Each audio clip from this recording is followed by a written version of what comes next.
So Tiffany, Wendy, and I are going to be taking more adventures because I bought a van.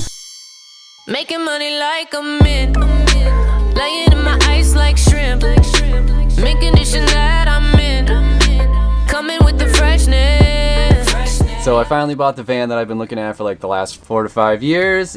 I just decided that I needed to pull the trigger and just do what I've been planning for years, and I'm super stoked about it. I have a lot of work ahead of me. So prior to buying the van, we ended up selling our SUV, and I wanted to just bring this up because we used a company called Carvana, and it was like the easiest way to sell a car. You basically go online, enter your car information, and they give you a quote sight unseen, and it basically destroyed any other quote I had from competing sites, dealerships, and from like KBB's price. So they showed up and brought me the check for what they quoted, looked at it for like 5 to 10 minutes, and then drove it up onto a flatbed and drove it away. And that was that. Super painless. So if you're looking to sell a car, definitely look into them. There's also like Vroom, and I forget the other ones, but they're all fairly similar, and I'm just really impressed with that whole process. So we ended up going to CarMax to purchase the van, and I have mixed feelings about CarMax. The process to buy it was great. They have like the no haggle pricing, and I was actually able to put this vehicle on hold when I first saw it, and they took it down off of their website for a week, which was amazing.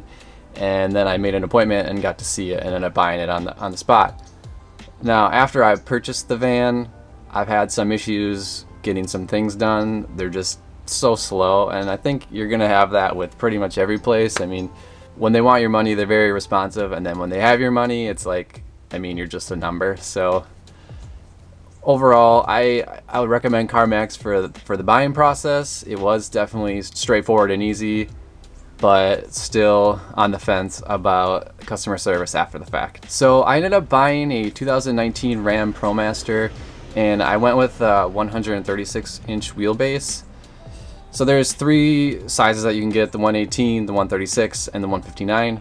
I chose the middle size specifically because I wanted to feel like I could park pretty much wherever. So this thing fits in a normal parking space.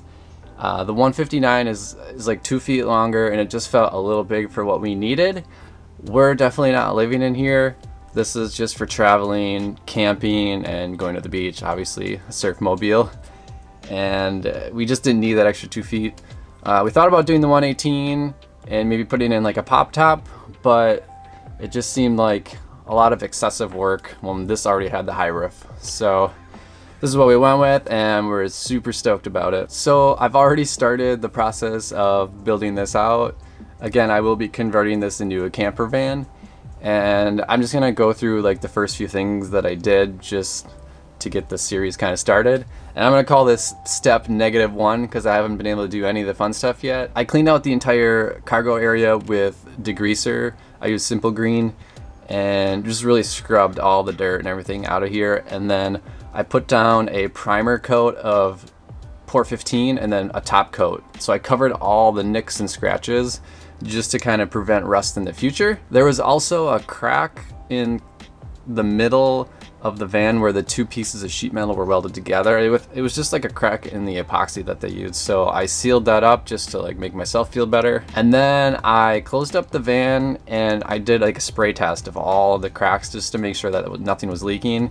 And I wanted to bring this up just because it is a common problem with the ProMasters. I ended up finding leaks around basically all the cargo doors. So the sliding cargo door and the 2 back doors.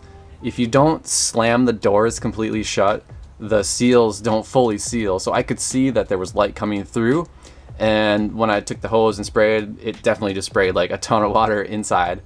So I've been kind of spending the last few weeks going back and forth with the dealer to get those leaks fixed, because I want to make sure that this thing is watertight as best as possible. I mean, it is a cargo van, just so that I can feel comfortable putting in my floor in and working my way up from there. I think I have all the leaks pretty much sealed up.